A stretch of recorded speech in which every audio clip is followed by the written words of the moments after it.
These can be a bit of a distraction, but they're so useful and convenient that is a little distraction a big deal? Well, not only do I think they offer a restricted experience in a lot of cases anyway, there are several real issues that we face with purely digital interactions through devices like these.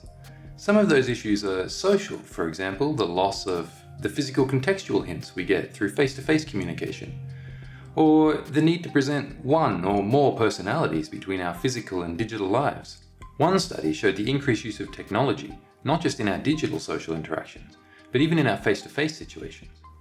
Another study of preteens showed that just 5 days away from screens helped to improve their ability to recognize nonverbal emotion cues. And then there are the physical issues.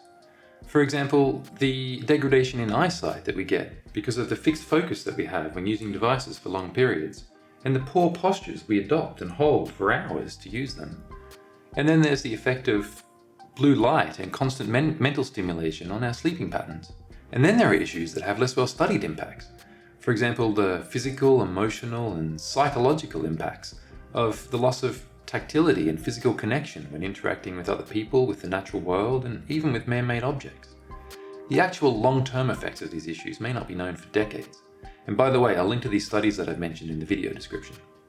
Now, there are possible solutions being developed to many of these issues, but I feel like these solutions are trying to invent a new way to solve a problem that technology has created, when the existing solution, the physical, non-tech solution, could just be enhanced to work with our digital world. For example, haptic controllers try to recreate a sense of touch and feel in a virtual reality experience, and that opens a lot of possibilities for things like gaming, where a whole world is being fabricated around a player that has little connection to the real world that the user is in. You could be standing in your lounge room with a headset on, but experiencing climbing a sand dune in a vast desert landscape. But what about around the house? Flicking a wall switch to turn on the lights? Turning a handle on a door? Or something more personal and human, like touching another person? You could recreate those things visually via VR and physically via some kind of haptics, but would it ever be quite the same? Would it be consistent every time? And would you have to wear some kind of hardware to perform the interaction? I don't see technology providing a solution to these issues that's practical and universal for many years to come.